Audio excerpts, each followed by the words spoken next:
मान्यवरांना सगळ्या मान्यवरांना उपस्थित विनंती करतो की आपण या खेळाडूंचा गुणगौरव करा।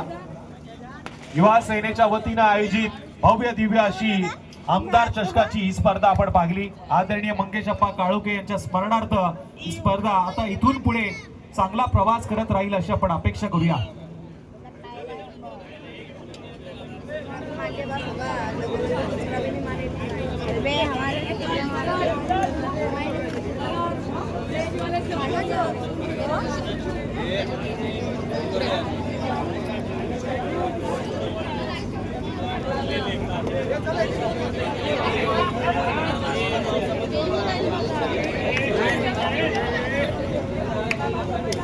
आमचे सगळे मान्यवर या व्यासपीठावरती उपस्थित आहेत। प्रत्येकाची नावं मी घेऊ शकत नाही कारण वेळ खूप आपल्याकडे कमी आहे, त्यामुळे आपण सगळ्या मान्यवरांना विनंती करूया की आपण आपल्या शुभ हस्ते या खेळाडूंचा सन्मान करावा। ज्या खेळाडूंनी गेले 2 दिवस चांगली संघर्ष करताना मेहनत करताना ही फुटबॉलची स्पर्धा पुढे नेली, चांगल्या पद्धतीने खेळली।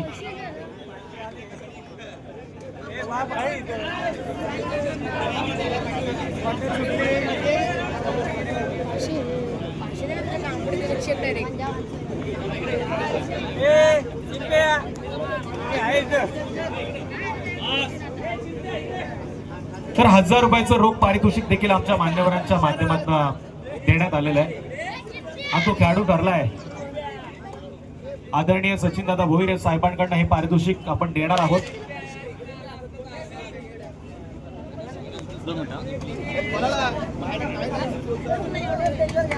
एक छोटा खेळाडू होता ज्यानं सगळ्यांची मन जिंकताना मैदानाच्या बाहेर चांगलं मनोरंजन केलं, त्याला मात्र ते पारितोषिक देण्यात आलेलं आहे।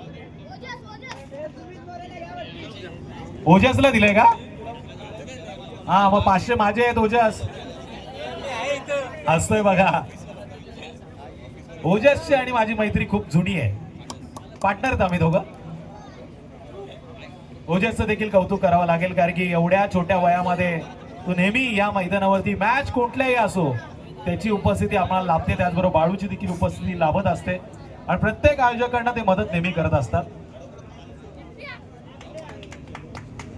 आणि या मॅच मध्ये पेनल्टीचा गोल ज्यानं मारला तो कदाचित गौतम आहे आणि ते अगोदरच डिक्लेअर झालं होतं की या मॅच मध्ये जर पेनल्टी शूटआउट झालं तर मात्र गोल मारला तर 1000 रुपयाचं पारितोषिक आमच्या दिनेश दादा थोरवे साहेबांकडनं होतं ते दिलं जाईल। आणि तो खेळाडू कदाचित गौतम आहे। मानवच बोतवडा संघाकडनं आवाज येत नाहीये, तो नाहीये का? नाही, त्याचे 500 मी नाही घेणार।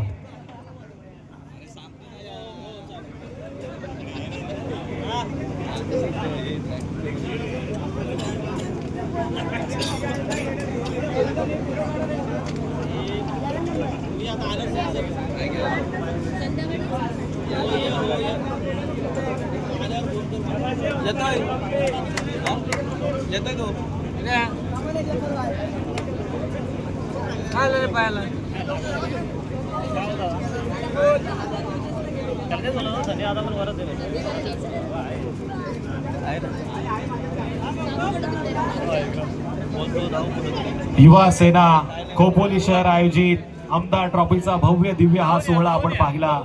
प्रत्येकाची मन जिंकली या आयोजकांनी, प्रत्येकाच्या मनात आता घर गेलेलं आहे। युवा सैनिकांनी युवकांना पहिल्यांदा चांगलं प्राधान्य देण्यासाठी चांगला प्लॅटफॉर्म निर्माण केला। मी ऑफिशियल जे आमचे रेफरी आहेत त्यांना विनंती करेल की आपलं स्वागत घेण्यासाठी आपण व्यासपीठावरती या। दिनेश दादा थोरवे साहेबांकडे 1000 रुपयाचं पारितोषिक गौतमला दिलं जात आहे। आमचे ऑफिशियल जे रेफरी आहेत त्यांना विनंती आपण व्यासपीठावरती या। गेले 2 दिवस खूप चांगलं कार्य त्यांनी केलेलं आहे। ठाणे मुंबई या परिसरामध्ये एक नामचिन्ह असे पंच आहेत ज्यांनी रेफरीची भूमिका पार पाडली।